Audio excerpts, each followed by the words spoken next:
ज्या मित्रासाठी हातावर टॅटू गोंदवला होता तोच मित्र शेवटी जीवघेणा ठरला। गुजरातच्या सुरत शहरात भर दिवसा एका कुख्यात गँगस्टरची अशी हत्या झाली की संपूर्ण गुन्हेगारी वर्तुळ हादरून गेलं। या हत्येमागे कोण होतं, कशी योजना आखली गेली आणि सगळ्यात मोठा प्रश्न त्याच्याच जिवलग दोस्तानं त्याचा काटा का काढला। नेमकं काय आहे प्रकरण सविस्तर समजून घेऊया या व्हिडिओच्या माध्यमातून। नमस्कार, मी पंकज आणि तुम्ही पाहताय कसं काय। सुरतमध्ये एक अशी गुन्हेगारी घटना घडली जिने महाराष्ट्र आणि गुजरात या दोन्ही राज्यांमध्ये खळबळ उडून दिली आहे। ही कहाणी आहे सतीश धागडे उर्फ सतीश मराठा या गँगस्टरची, जो मूळचा महाराष्ट्रातील धुळे जिल्ह्यातला। काही वर्षापूर्वीच त्याचं कुटुंब गुजरातमधील सुरत शहरात स्थानिक झालं आणि तिथूनच सुरू झाला सतीशचा गुन्हेगारी विश्वातला प्रवास। सुरत हे शहर कापड आणि हिरे उद्योगासाठी ओळखलं जातं, पण याच शहराखाली एक समांतर गुन्हेगारी अर्थव्यवस्थाही चालते। दारूचे अड्डे, जुगार आणि बेकायदेशीर जमीन व्यवहार। लहान वयात सतीश या दुनियाकडे ओढला गेला। सुरुवातीला छोटी मोठी कामं करत त्याने हळूहळू स्वतःचं नेटवर्क उभं केलं। याच काळात त्याची भेट झाली राहुल मंडलशी, ज्याला नंतर सगळे राहुल अपार्टमेंट वाला म्हणून ओळखू लागले। दोघांची मैत्री इतकी घट्ट झाली की त्यांनी मिळून स्वतःची टोळी उभी केली, जिला त्यांनी दोघांच्या नावाची अक्षर जोडून एक खास ओळख दिली। सोशल मीडियावर त्यांचे व्हिडिओ, फोटो, दहशतीचे स्टेटस पाहून आजूबाजूचे अनेक तरुण या टोळीकडे आकर्षित होऊ लागले आणि हळूहळू सुरतच्या गुन्हेगारी वर्तुळात दोघांचं नाव मोठं होत गेलं। पण या मैत्रीला खरी कसोटी लागली 2020 साली। त्यावेळी सुरतमधील आणखीन एक गँगस्टर सूर्या मराठाची हत्या झाली। या हत्येप्रकरणी सतीश आणि राहुल या दोघांचंही नाव पुढे आलं आणि दोघांनाही तुरुंगात जावं लागलं। काही काळानं ते या प्रकरणातून सुटले, पण या तुरुंगवासाच्या काळात एक गोष्ट अशी घडली जी नंतर खूप चर्चेत आली। राहुल आत असताना सतीशनं त्याच्या कुटुंबाची काळजी घेतली। या उपकाराच्या कृतज्ञतेपोटी राहुलनं आपल्या हातावर सतीशचा चेहरा टॅटूच्या रूपात कोरून घेतला। ही मैत्री किती होती याचा अंदाज यावरून येतो, पण गुन्हेगारीच्या दुनियेत मैत्रीपेक्षा वर्चस्वाची भूक खूप मोठी असते आणि हळूहळू हेच घडलं।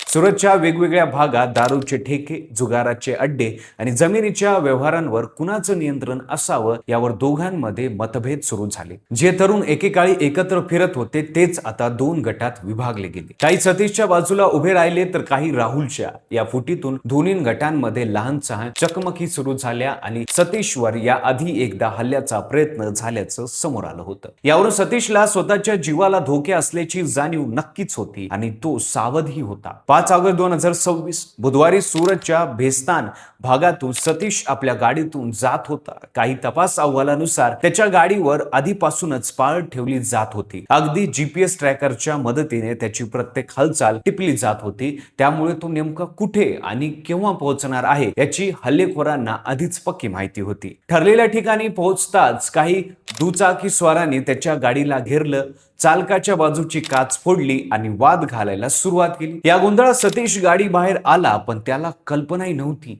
की काही अंतरावर आधीच शस्त्र घेऊन आणखीन हल्लेखोर दबा धरून बसले आहेत आणि क्षणार्धात हा सगळा प्रकार एका भीषण हत्याकांडात बदलला। कुऱ्हाड, तलवार, कोयता अशा शस्त्रांनी हल्लेखोरांनी सतीशवर एका मागोमाग एक वार करायला सुरुवात केली। चेहरा, छाती, पाठ, शरीराच्या जवळपास प्रत्येक भागावर वार होत गेले। सतीशनं पळून जाण्याच्या आटोकाट प्रयत्न केला, पण हल्लेखोरांनी त्याच्यावर गोळीबारही केला। काही क्षणात त्याचा जागीच अंत झाला।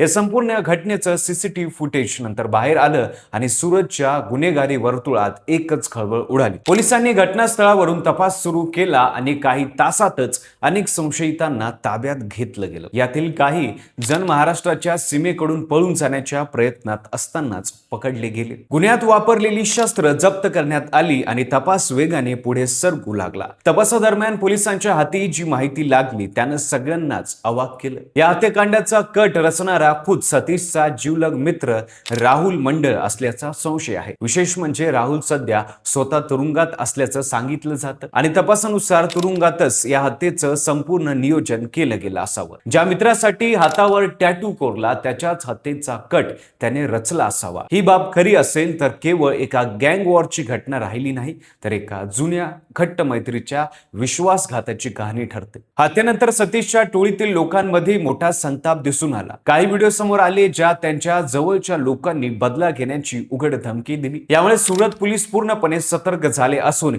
या घटनेमुळे पुन्हा एकदा गँग वॉर भडकण्याची शक्यता शक्यता नाकारता येत नाही. पोलीस आता या हत्याकांडाचा खरा सूत्रधार कोण, राहुल मंडलची नेमकी भूमिका काय आणि यामागे आणखीन कोणाचा हात आहे का याचा सखोल तपास करत आहेत. ही संपूर्ण घटना एका गोष्टीची जाणीव करून देते. गुन्हेगारीच्या दुनियेत नात्यांना फार किंमत नसते. जिथे वर्चस्वाची लढाई सुरू होते तिथे कालचा जीवलग मित्रही उद्याचा मोठा शत्रू बनू शकतो. सतीश आणि राहुल यांची कहाणी ही याचं एक अस्वस्थ करणारं उदाहरण आहे. जिथे एकेकाळी एकमेकांसाठी उभं राहणं दोन मित्र शेवटी एकमेकांच्या जीवावर उठले. तुम्हाला ही कहाणी कशी वाटली आणि गुन्हेगारीच्या या दुनियेतील विश्वासघाताच्या अशा घटनांबद्दल तुमचं मत काय ते आम्हाला कमेंट मध्ये नक्की सांगा. व्हिडिओ आवडला असेल तर लाईक करा. चॅनलवर नवीन असाल तर चॅनल सबस्क्राईब करायला विसरू नका आणि पाहत राहा फक्त कसं काय.